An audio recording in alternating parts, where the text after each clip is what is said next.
Hi there, my name is Michael Harris. Welcome to Falling Up Radio. We got a really amazing show today with our guest, Jenifer. But before we get to Jenifer, I want to mention a couple of things and then jump right in with her because I want to give Jenifer as much time as possible for the show. Again, my name is Michael. I'm author of the #1 best-selling book, Falling Down, Getting Up. It was #1 in recovery, stress, and yoga. And if it's something that you feel like you need to get some inspiration to falling up, you can go to Falling Down, Getting Up or Falling Up Secrets right here on this page, Falling Up Radio. A number of different places. You can get a free copy of the book. I just ask you to pay a little bit of shipping and handling to get it. Now, Falling Up Radio is really a show, we've all taken dives in our lives. We've all had challenges in our lives. So this show is really about, it could be called Experience, Strength, and Hope for people that are in the midst of maybe their own personal struggles and challenges right now and want to hear how other people are doing it. We're bringing a broad spectrum of people in to do that. So before I say any more, I want to get right to our guest, Jenifer Madson. Jenifer is somebody that I met through an organization that I'm involved with on, I wouldn't call it financial recovery as such, but financial growth, business growth, a company called ClickFunnels, which is a really amazing company. But Jenifer, how do I say it, Jenifer? Jenifer used to snort cocaine out of the carpet, and now she doesn't, and hasn't done so for over 3 decades now, and really spends her time helping both men and women really find a way to live an outstanding life of sobriety and recovery. So I hope I got all that right, Jenifer. There's so much. Your bio is much deeper than what I've even got written. But Jenifer Madson, I'm really happy you're here to share your wisdom and your experience. Hop right in. Thank you, Michael. I appreciate it. Yes, I've come a long way since the carpet days. For sure. I couldn't believe that. I saw that in some writing you had done, and it was just like, oh my gosh, she's been there, done that. Got the T-shirt, doesn't want to go back. Not at all. Definitely doesn't want to go back. And isn't it so amazing? Yeah. To this place where that is, we are the furthest from that we could ever have imagined.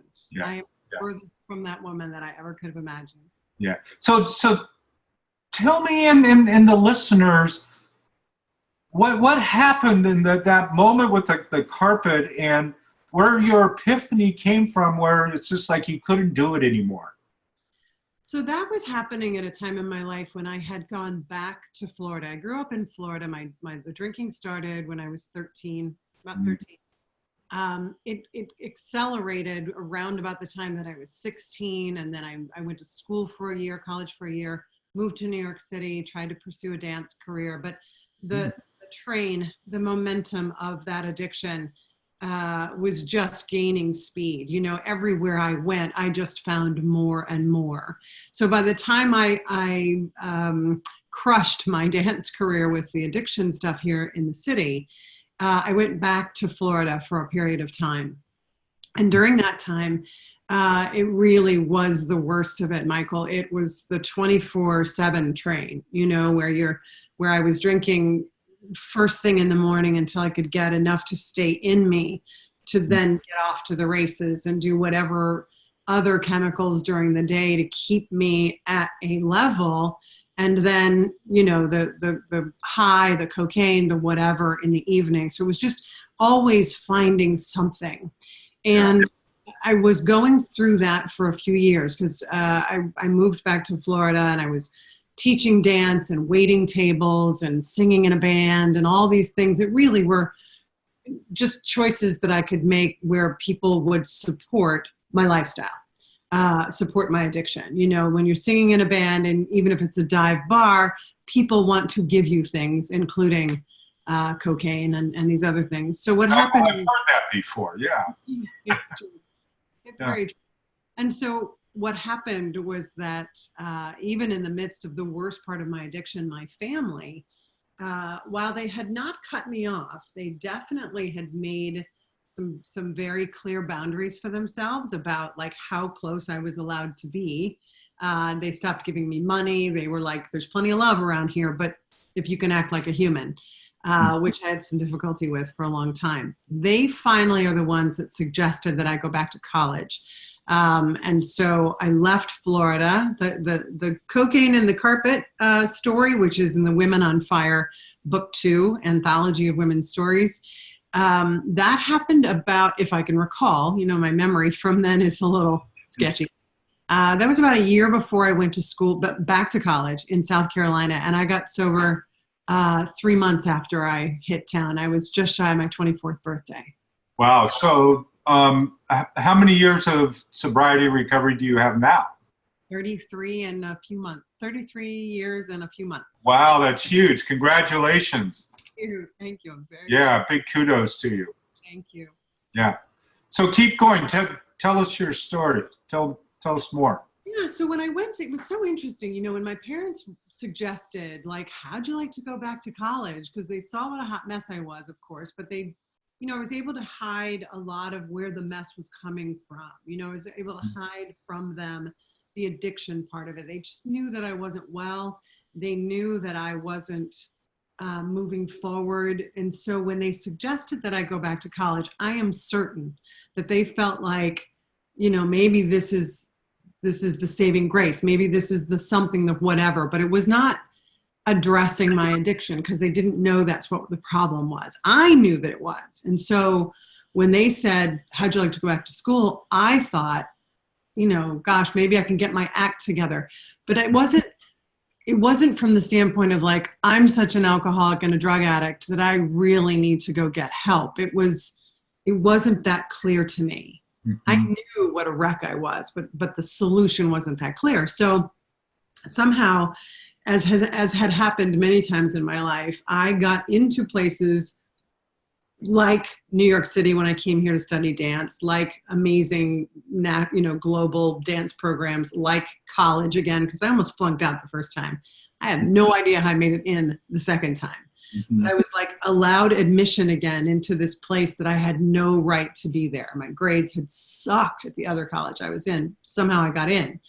So, those doors, and I talk about those doors in the work that I do now, the coaching I do now, about the doors that open when we say yes to something, even when we don't know what we're really saying yes to, but we know we must. Mm-hmm. And on some level, I knew I needed to say yes to the college invitation. And so off I went to South Carolina, but the negotiating started. And I think you know what I mean by that, where I was like, okay, I have this chance.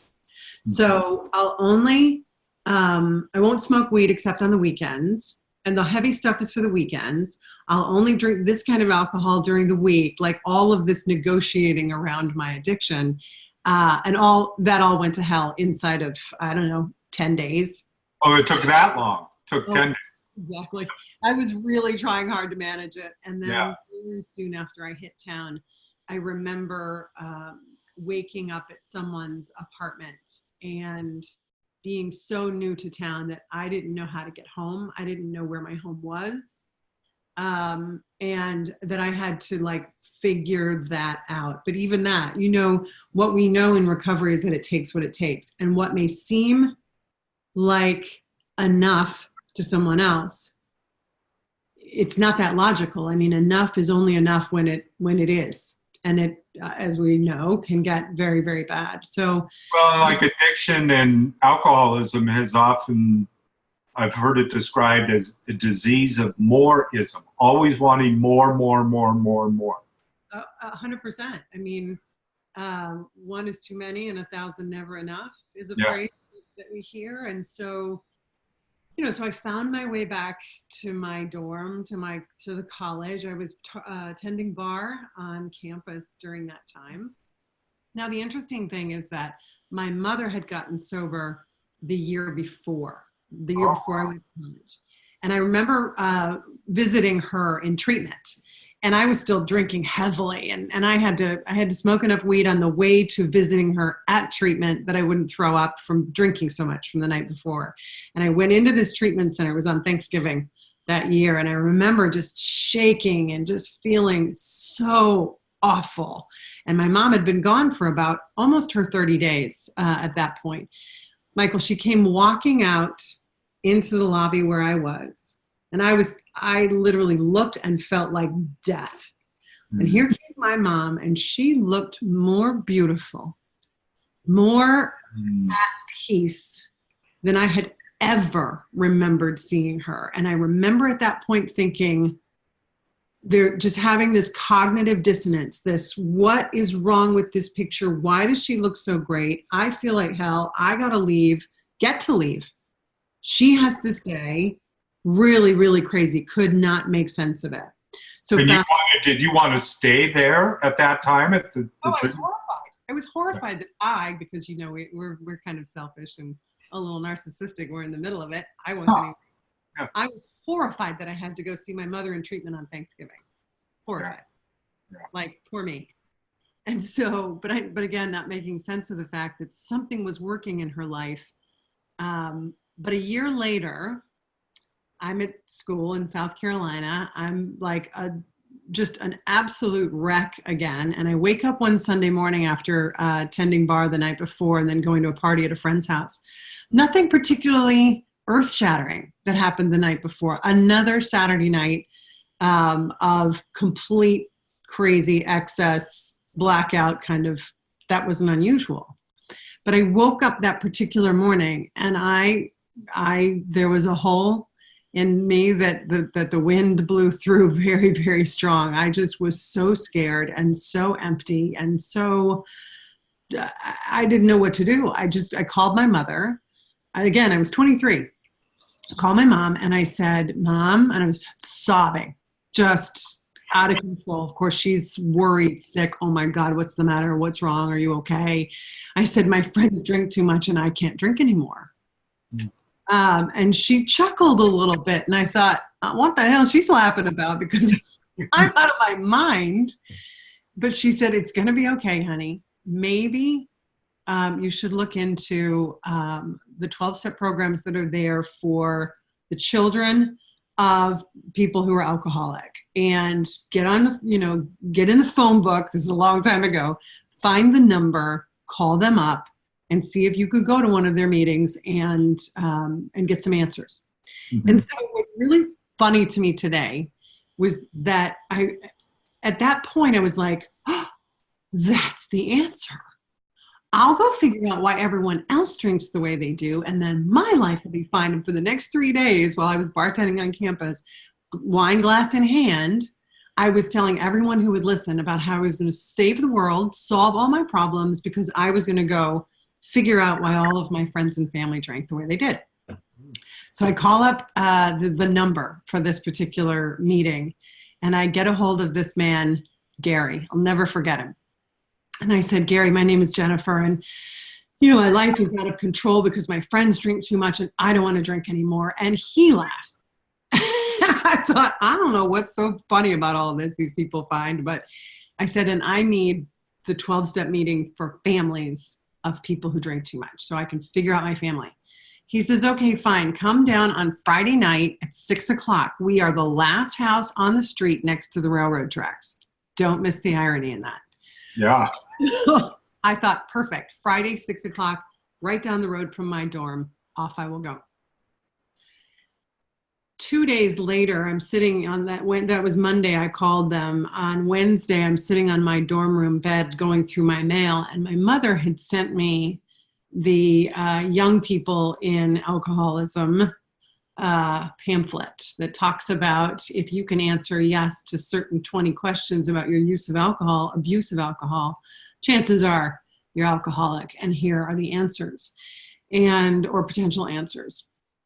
And so I read through those, and I remember Dear Abby used to post those, used to publish those every once in a while in her column, and one after the other, and I just started sobbing again, just sitting on the edge of this dorm room bed and realizing that I didn't need a program for my friends and family, that it really was me. That was my first major burning bush light bulb moment.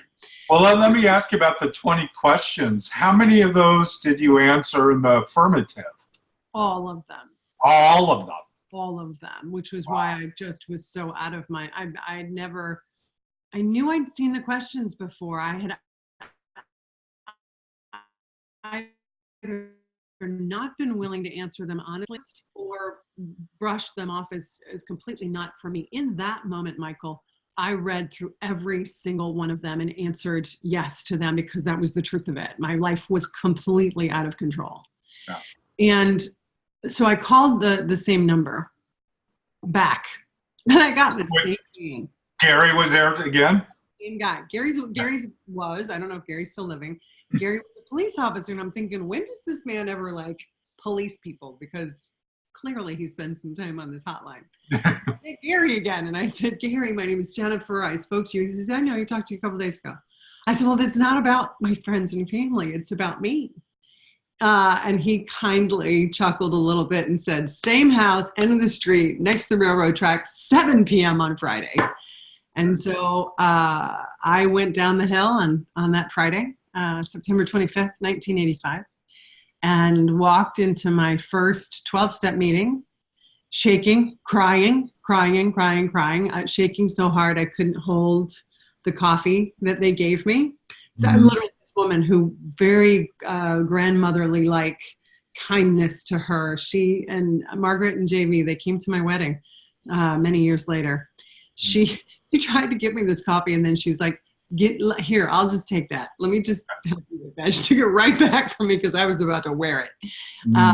Walked into this meeting space, and there was a sign on the wall that said, you never have to be alone again. And I prayed to whatever I thought was out there that you meant me to. I was sure that was true for everybody else, but I did not think it was true for me. It became true for me. So at that point, was that, you've never had a drink or drug since then? Nothing since. Wow, congratulations. Thank you. I lived in that little house at the end of the street by the railroad tracks the time that I was in Columbia. If I was not in classes, I was in that little clubhouse because I knew, plus I was bartending to put myself through school. And I don't recommend that for anybody who's newly sober.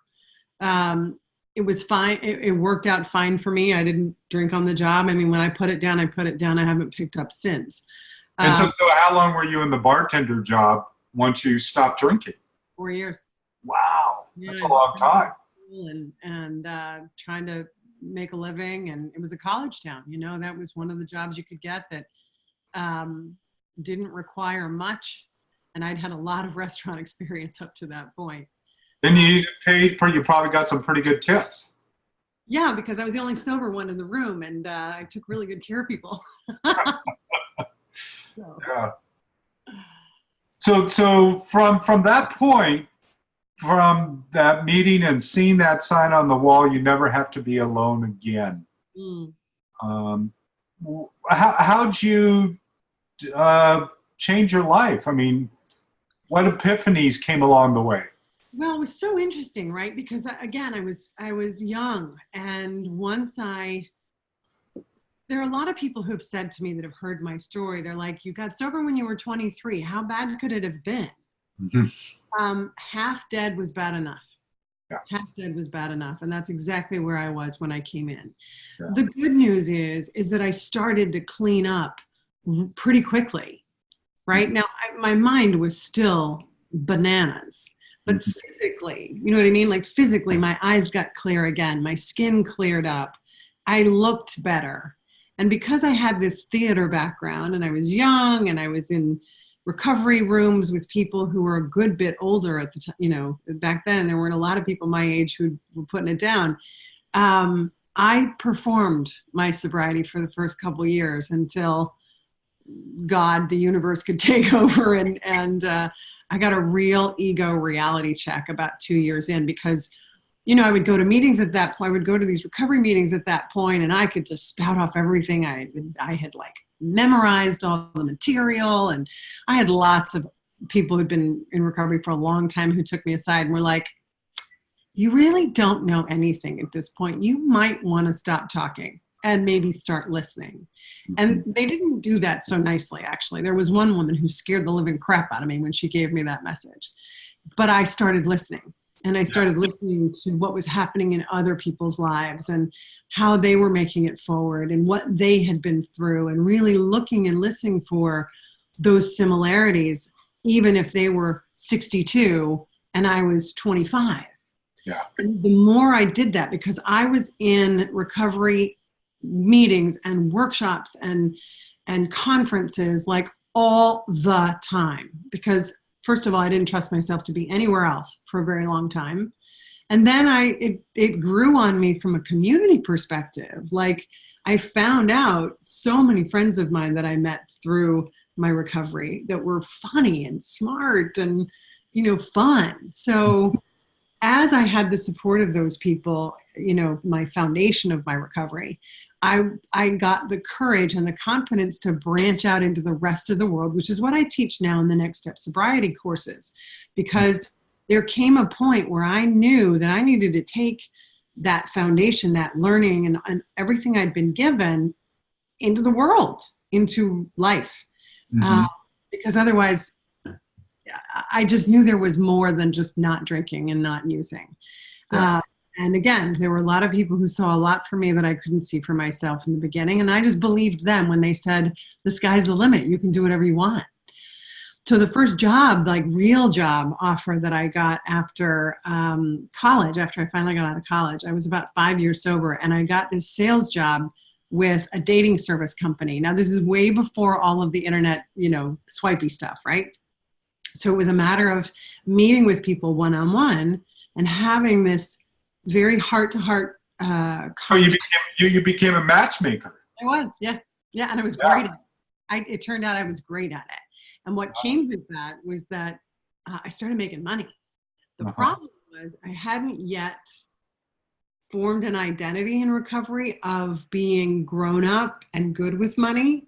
I was just like, yay, there's, the open road of life, and I'm not drinking. And I was making more money than I knew what to do with, which grew from there. I became a franchise owner in Denver for that company and I think I built that company to 2 million in 2 years. I was making more money than I knew what to do with. And the best parts of it were when all of that crashed. Now, I didn't feel that way during the crash, let me tell you that, because that huge business went to hell in a handbasket, and I didn't get drunk over it.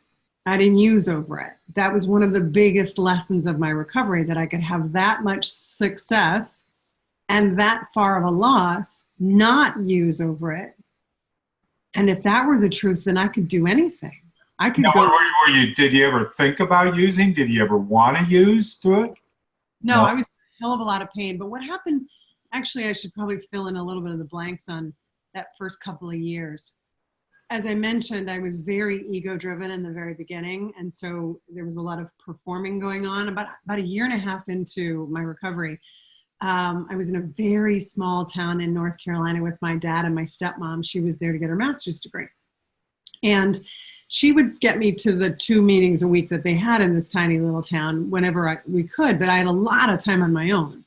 So I was hiking one day, and I was walking up a hill. I don't hike really, but I was walking and hiking, and the most unbelievable obsession to drink came and hit me like someone had just taken their hands on me and knocked me on the ground. I mean, it came and I sat and I cried and I thought, holy, I don't know if I can swear on this program, but wow. It came out of nowhere.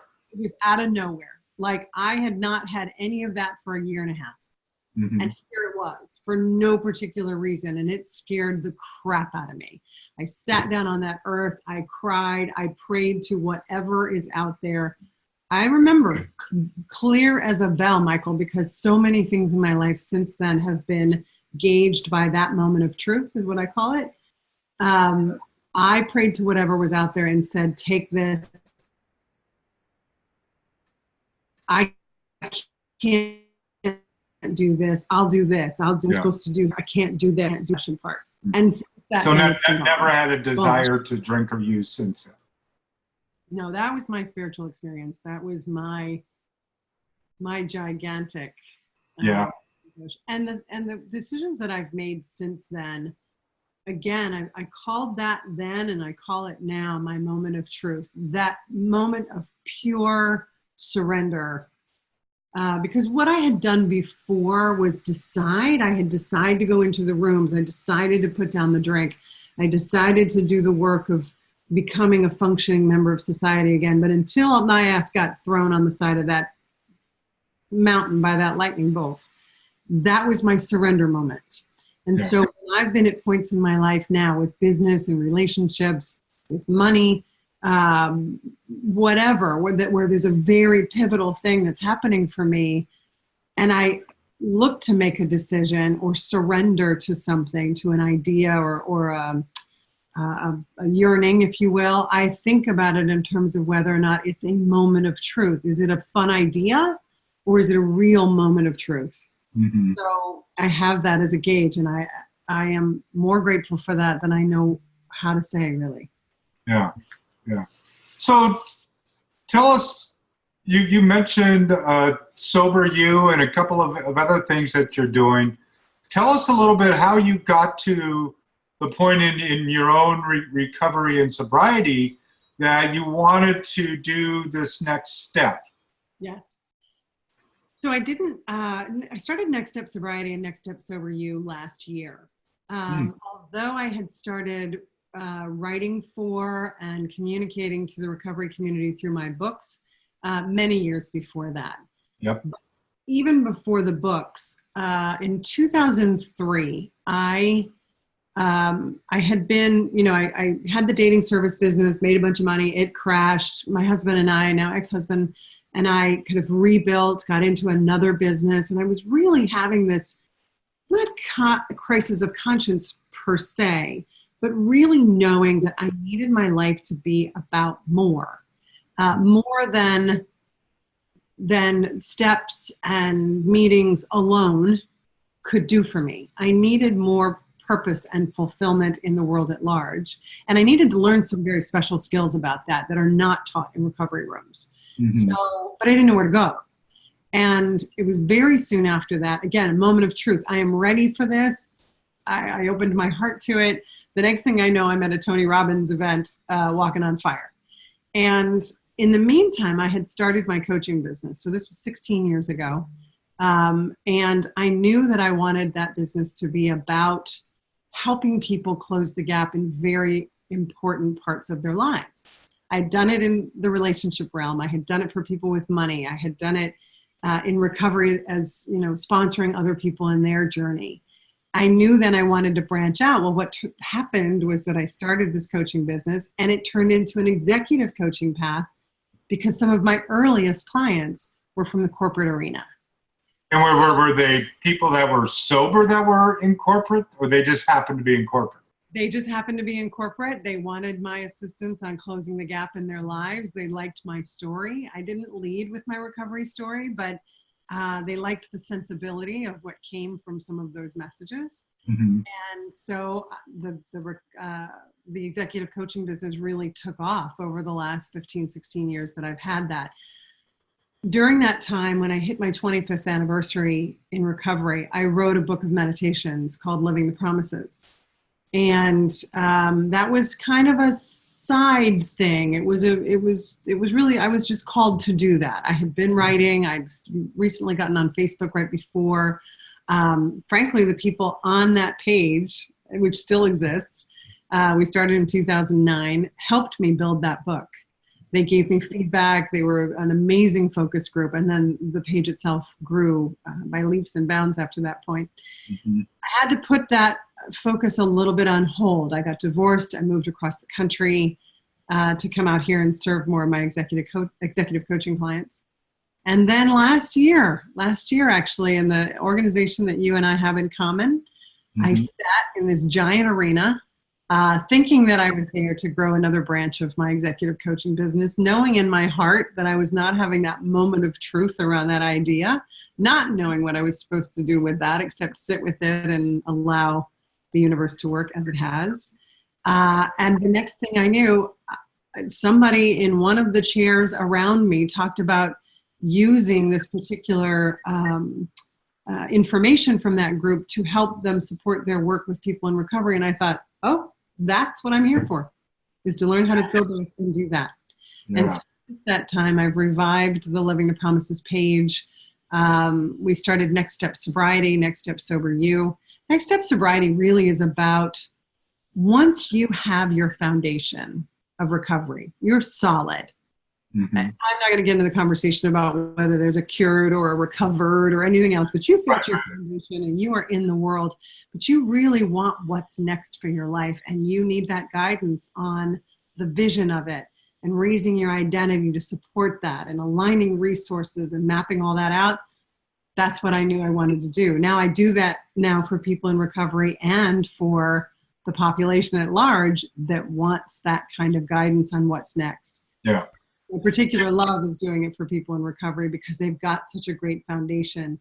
Now, when you talk about that next step in recovery and helping people, what type of things are you doing? Are you helping them in relationship and finances and in business or work? Where's your focus? My focus is on the method that they can use for any one of those areas. I do not claim to be an expert in everything. Mm-hmm. What I am an expert in is the method for breakthrough. All of the decades of sobriety, the decades now of personal coaching with people in a lot of different environments. I mean, thousands of people, literally. Mm-hmm. I have a method that is proven to break through to what's next. So if you come in with an idea of what area of your life needs the most attention, then I will take you through this 5-step method. And through that, you will have the breakthrough to what's next, depending on what it is that you want to focus on. Money, health, career, relationship, business. Could really be anything. It really can be anything. It really has been anything. I've really done that with people of all walks of life in all different circumstances. Yeah. So now that you've reinvigorated that, are you doing more of that or are you doing more of the executive coaching? Well, you know, I have a very core business in executive coaching that I've had for many, many years. And so that's been the core. What I found out recently as last week, is that there is many people in my world who are not in recovery who want that breakthrough method as there are people in recovery who've said they want it. Yeah. And what I've done is taken the step of really making clear to all of my audiences that I was bringing recovery principles to the corporate world and corporate leadership stuff to the recovery world. And now I'm going to bring it all to everybody. Yeah. So wherever people are in their lives, because I think everyone's recovering from something. Yeah. Some addiction, some misdirection. Yeah. Want to recenter and go forward from a more purposeful place. And it's interesting, and I don't know whether you have had the same experience, but looking at recovery material and the 12 steps and the different principles, they're not really unique in the world of spiritual principles. They are just designed, at least in the 12-step world, designed for people that need recovery, but that the principles are the same regardless. Yes, I absolutely agree. And yeah. You know, at the same time, what I found was that I was getting a lot of spiritual support. I was missing the practical skills that I needed. Like the 12-step rooms were not set up, nor should they be, frankly, to address my relationship with money and teach me how to budget and handle money and work with money or grow my business or prepare myself better for a relationship in very practical terms. Mm-hmm. So I knew that I also wanted to do that, Michael, where I am able to share that information with people. And in Sober You, which is recovery specific, addiction recovery specific, we talk about like how to take all of those principles into a very practical application. Mm-hmm. Because otherwise I'm going to sit around and talk about and intellectualize those principles, and certainly I apply them to my life to some degree, but actual mastery of those principles in a very practical manner takes a very specific process to do that. And that's what we're it's a lot of people or have read a lot of material in all this and have a lot of that. I've heard it called self-knowledge, but unless they take the action, unless the steps are taken, nothing changes. That's right. That's right. It's just more information. Yeah, just more information. Yeah. So that's why we call it Next Steps. Yeah. Mm-hmm. I like that name. It's interesting because I've done next level type work and different things. It's real similar to what I hear you saying. Yeah. Yeah. So too, when people have the permission, if you will, to have a vision again. Yeah. Have a real vision for the next step of their life, right? A lot of the women that I've worked with in the last year since we started Sober You, for instance, had gotten to a point. And listen, that point is an important point. They stopped drinking, they stopped using, they started to change the dynamic in their life. And a lot of them got stuck. Yeah. Like, if I want something more for my life, it must mean like I'm not grateful for what I have. Gratitude and aspiration are not mutually exclusive. That is like our war cry for this group. Mm-hmm. So we have both. And actually I believe my spiritual responsibility is to be of greatest service that I can be. And so I must evolve. Right. And in that evolving, right, I discover all sorts of things, but showing people the way to a vision and the way to raise their identity to match that vision rather than the opposite is glorious what they do with that. The relationships they're repairing as a result. The businesses they're opening as a result. It's been unbelievable. I'm so honored to guide people in that process and hear what they're doing with it. Yeah, yeah. So you mentioned a few minutes ago about a recent trip that you were on and have an epiphany that you went through. Yeah. And I mean, here you are, somebody that's been through some pretty big epiphanies in your life. Yeah. So what was this epiphany? And I mean, sometimes I like to call them like a quantum leap or shape shifting, that those things are really a natural part of the world. Yeah. Even like one day it's sunny and the next day it's snowing and the next day it's sunny again. To me, is the world doing its shape-shifting thing, right? So when you take a look at what happened recently with your epiphany, would you look at it in that way, or how would you look at that? You know, it was really an interesting process of, you know, because this particular marketing organization teaches us how to take our real stories and tell them in the most impactful way for the audience we're there to serve. I was on that trip to focus on the people I was serving in the recovery community. And so one of my very, very close friends and trusted business advisors heard me telling the story of what I was up to for sober women. And she said to me, what if you made this available to people on a broader scale and let the people who identify with the sober part of your story come, and the other people who really want what you have, because she knows my work, also come. And my immediate thing was like, whoa, I'm not sure I can mix the executives with this and that, and oh my gosh, but if I abandon them, like I was making up all kinds of things, because that's what the brain does initially with familiar territory. Resist. I've been sober long enough, and I've been in epiphany land long enough to know that that's just noise. Yeah. So once the noise settled, I got behind the mic in one of the learning sessions that we had, and I gave my 30-second commercial, if you will, on the sober work that I was doing with sober women. And I had more than a dozen women come up to me throughout the week. One of them hunted me down in like the ice cream place, and she slid into the seat in front of me and she said, I need to talk to you. Okay. I'd never met her. She said, you were talking about the work that you do on breaking through and next steps and vision and all that, but I'm not in the sober community. Can I come too? I want to come to your event. When is your event? Can I come? I was like, okay, you're like the 12th person that's asked me that. So the epiphany was, and I sat with it once I got home, the epiphany was there are more people who need this work, and I need to bring this to as many people in the world as I can. And that includes very much the sober community and anyone else who is determined to break through to their best self and really be of greatest service in the world, whatever that means for them, in whatever area that means.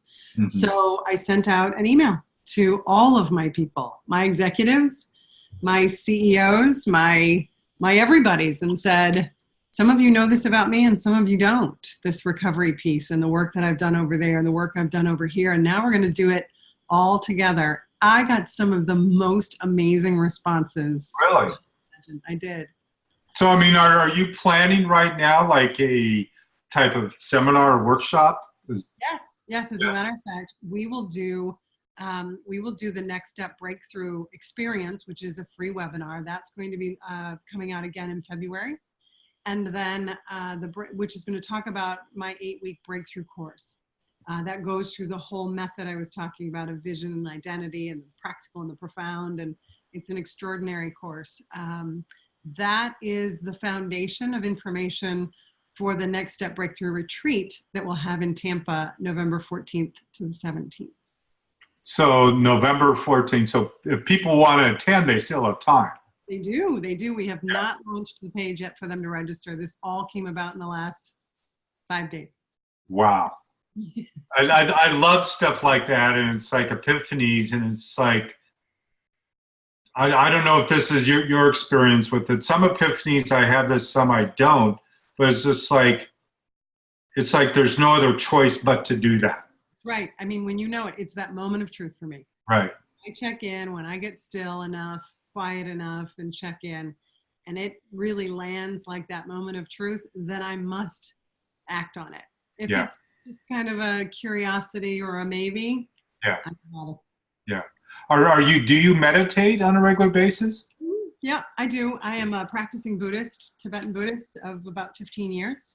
Wow, that's great. We do tranquility meditation and insight meditation, and they call it practice for a reason. These are more calm than others. Yeah, and so you do that on like every morning or on a regular basis? Or? Yeah, I have meditation is part of my morning routine. Power rituals, if you will, that I go through in the morning that involve yoga and meditation and visualization. Yeah. That's a whole nother rabbit hole we could go down, I'm sure. We talk about meditation, yes. Yeah. And when you introduced meditation, was there an epiphany or a shift that began to happen? It's interesting, Michael, because I had been introduced to a different form of Buddhism when I was living in New York City at the height of my addiction, back when I was 18, 19 years old. Mm-hmm. I was too drunk to appreciate it, although there was some part of me that realized the benefit of it in calming my mind, particularly in the midst of the chaos of my mind and my addictions and the city and trying to make my way here and all of that. So when I moved back to Florida, I tried to keep practicing when I got back, but there wasn't a community for me to connect with, and it kind of went by the wayside. So that when Buddhism came into my life again, and with it the meditation, the different meditations between tranquility and insight, when I met my teacher, Trungpa Rinpoche, I knew he was my teacher. I knew instantly he was my teacher. When the student is ready, the teacher appears, right? So that being in process of then learning and practicing literally on a daily basis what it means to calm my mind and find greater insight felt like coming home. I was coming home to that. Like it had just been waiting for me to come. Yeah. Yeah, it's been phenomenal. Yeah. And do you feel like that has, meditation is a huge part of my life. And, I've been practicing yoga for 30 years, been meditating for a number of years. One of my brothers, I don't know if you've heard of HoloSync. Are you familiar with HoloSync? No. He was one of the first people back in the 80s that started creating binaural meditation where it's embedded underneath the music and the headphones and all that. Yep. So he was one of the leaders in that. And HoloSync and Centerpoint was a company that came out of that, which a lot of people have utilized that. And even within our ClickFunnels community, there's a lot of people that I've talked to that credit meditation and HoloSync for their success in the business side of what they're doing. Yeah. It's amazing to be able to cut through the clutter of the mind. Right. You know, not get attached to what comes up. I saw the Dalai Lama teach out here in the city after I moved back, and I think in 2014 was when I saw him. And he said, you know, the point of meditation is not to stop thought. You can't stop thought. He said, I can't stop thought. Mm-hmm. As long as we're in these relative bodies, you know, on this plane, but to stop chasing our thoughts. Yeah. And see them as they arise, and to see them for what they are, and to watch them pass like clouds in the sky. And that takes practice, because I like to star in my own movie about things. Yeah, no doubt. Yeah. So as we come to the end of our time, let me ask you a couple of things. Did I hear you say that you have another book coming pretty soon? I'm working on another book. Let's hope it comes out soon. It's called This Sober Life. And so sometime in the next 5 or 10 years, maybe, or sooner? By the end of the year. By the end of the year. Okay. I think somewhere on the web it says July of 2019. Please don't hold me to that. Oh, I'm going to hold you to it. Yeah. My Falling Down book, I had kind of been working on it for 10 years, but not a whole lot. Mm-hmm. And when I made the decision in 2011 to write it, I made a decision to have it done within 90 days, and I had it done in 79 days. Yeah. I just did it. Yep. Yes. So This Sober Life will be out by the end of this year. Or July, whichever. Yeah. The end of this year. Yes, that's my goal. Yeah. Well, I'd love to have you come back after you've finished that book. Would you come back? Absolutely. I'd love to, Michael. This has been amazing. Okay. And one of the things that I wrote down, because it really struck me, was you know, that determined to break through, that next step breakthrough kind of idea. Mm-hmm. And with the listeners, do you have maybe 2 or 3 ideas surrounding that, and maybe how somebody can maybe even have a breakthrough after listening to this, or while listening to this? Sure. I know that some of my early breakthroughs, before I even had that word for it in sobriety, were when I saw the similarities between me and someone who looked and sounded and seemed like anything but similar. Yeah. When I'm really willing to get into that space of curiosity and connection and similarity, and to go with that and see what I could learn from that, that was a breakthrough for me. Because when I came into recovery, I had all the answers, did not know the questions, but had all of the answers, mine, yours, everybody's. Yeah. Which is why several people, old timers, were like, stop talking. You don't know anything, right? Thank God for them. That breakthrough of let yourself be in this place of curiosity, no matter how old you are, no matter how long you've been sober or not, no matter what you've been through, anything is possible from this point forward if you're willing to see yourself in a new light. That takes sitting in a place or being with people that can help you give yourself permission to have that vision for what's next. Yeah. And then, oh my gosh, like the doors, as I said in the very beginning of the interview, the doors that come open as a result of that are magical. Yeah. Cool. What for some people are watching the video here, but some people may be listening to the audio. Do you have a website that somebody could go to find out more about what you do? Absolutely. nextstepsobriety.com. Mm-hmm. We'll take you to the information about Next Step Sober You.